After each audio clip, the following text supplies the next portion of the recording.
আসসালামু আলাইকুম, সবাই কেমন আছেন? আশা করি সবাই ভালো আছেন। চলে আসলাম আজকে নতুন আরেকটি ভিডিও নিয়ে। আপনারা দেখছেন সায়েন্স ওয়ালেট। আর পুরো ভিডিও জুড়ে আমি আসি থাকছি আজকে আপনাদের সাথে।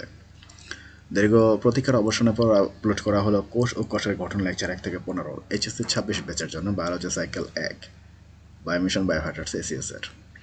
তো এখানে আমরা চেষ্টা করেছি হলো আপনার ওরিয়েন্টেশন ক্লাস থেকে শুরু করে সমাপনী সকল প্রকার লেকচারগুলো আপলোড করার জন্য। আমরা 1 থেকে 15 যতগুলো লেকচার রয়েছে সবগুলো লেকচার আমরা এখানে আপলোড করেছি। আপনারা যদি এই ভিডিওগুলো দেখতে চান বা এই লেকচারগুলো দেখতে চান, তারা অবশ্যই এই ভিডিওর কমেন্ট বক্সে থাকা লিঙ্কে ক্লিক করে দেখে নিতে হবে। অন্যথায় আপনারা আপনাদের ফোনে ব্রাউজারে গিয়ে সার্চ করবেন সায়েন্স ওয়ালেট। প্রথম যে ওয়েবসাইট চলে আসবে সেটি হচ্ছে আমাদের এই কাঙ্ক্ষিত ওয়েবসাইট। সেখান থেকে আপনারা কোষ ও কোষের গঠন লিখে আপনারা সার্চ করে এই ভিডিওগুলো দেখে নিতে পারবেন। পাশাপাশি আমরা চেষ্টা করেছি সকল প্রকার পেইড এনরোল কোর্সগুলো এখানে সুন্দর করে সাজিয়ে রাখার জন্য। আপনারা এখান থেকেই সবগুলো ক্লাসগুলো দেখে নিতে পারবেন। আমাদের এই ভিডিও এবং কার্যক্রমগুলো যদি আপনাদের ভালো লেগে থাকে তাহলে অবশ্যই একটি লাইক, কমেন্ট, শেয়ার এবং সাবস্ক্রাইব করতে ভুলবেন না। পাশাপাশি আমাদের এই সায়েন্স ওয়ালেট ওয়েবসাইট এবং সায়েন্স ওয়ালেট চ্যানেলটি আপনার বন্ধু বান্ধবদের সাথে শেয়ার করেন, যাতে তারাও আমাদের এই শিক্ষা সফরে যুক্ত হতে পারে।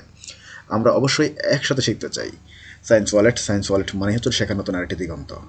আজকের মতো আমি আমার ভিডিওটি এখানে শেষ করতে। সবাই ভালো থাকবেন, সুস্থ থাকবেন। দেখা হবে পরবর্তীতে নতুন আরেকটি ভিডিও নিয়ে। আসসালামু আলাইকুম।